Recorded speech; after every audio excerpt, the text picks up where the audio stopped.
us now is Todd Crawford, a friend of mine that I met recently through Rich Salgado. And we're going to be talking today a little bit about brain aneurysm and detection and awareness. And it is Brain Aneurysm Awareness Month, correct? It is. Okay, Todd, how did you get involved in this cause? Well, my wife, Lisa Colagrossi, was a very well-known television journalist for ABC News who died very unexpectedly from a brain aneurysm rupture while on assignment 18 months ago, March of 2015. And in the months following her death, the more I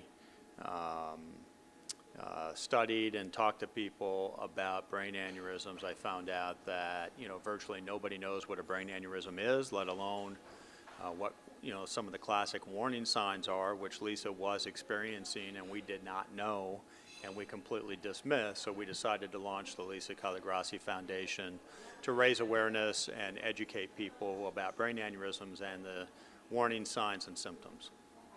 I was researching too. She was born the same year as I was born. We're almost identical age. Her birthday was in May. My birthday was June 3rd of this year. And being in the same industry, some of the symptoms that she had could have just been almost job related, if you will. It's certain things like having a headache or blurred vision. Can you go through some of those symptoms with us? Yeah, the headache is probably the most common, but it's a headache that is very unusual and not like any other. It is the worst headache of your life, and that's the way that every single person describes it. WHOL, worst headache of life. It's a headache so unusual it feels like your head is literally going to explode. Some of the other signs include, stiffness of neck, sensitivity to light, blurred vision, numbness and tingling in the facial area, sharp, sudden pain behind one of your eyes. And then I think that's the key to all of the signs of warning signs of a brain aneurysm is that they're a sudden onset. They come on all of a sudden, not gradually like other symptoms for other conditions, but it's a sudden onset of the symptoms. Now, I know that you loved her very much because I've been able to read a little bit about it. I've been talking to people that were friends of yours as a couple. It's still recent, 18 months. What made you decide to just really go right out there and just create this foundation? You did it almost days later. You said, I'm going to do something. This is what I'm going to do. I don't think, everybody can do it, but, one of the beliefs that I have always held in life is that when tragedy strikes, you have one of three options. You can let tragedy destroy you, you can let it define you, or you can let it strengthen you.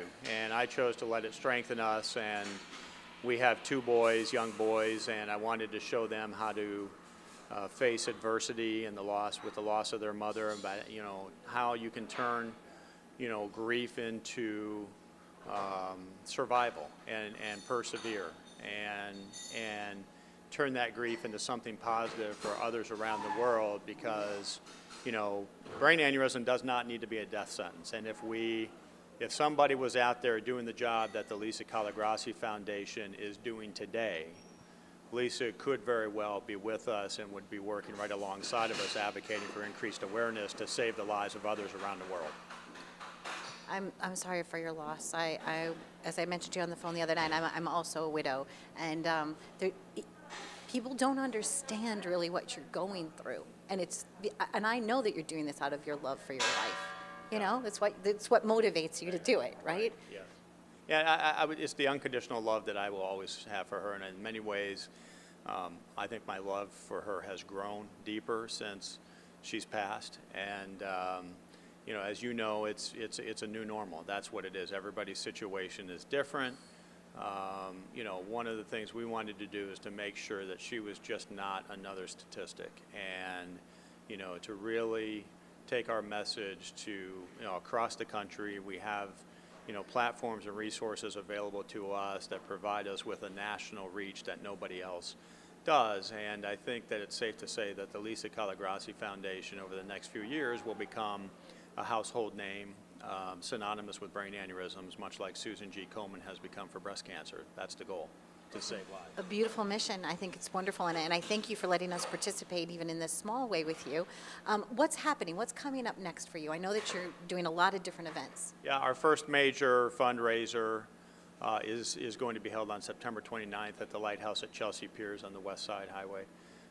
We have a survivor breakfast for all brain aneurysm survivors. It's complimentary that morning at 8:30, and then that evening a big fundraising gala that, where we'll have over 400 people in attendance, bringing together all the major players from the brain aneurysm community from across the country for the first time ever, under the same roof on the same night to talk about brain aneurysms, to celebrate, what we're doing, and to raise awareness and education across the country to help others. Excellent. Well, we wish you all the best. If we can be helpful in any way, please count on us. Thank you for watching Live It Up. We've been visiting with Todd Crawford. You can make a difference. Please visit their website. We'd love to hear from you. Thanks for watching.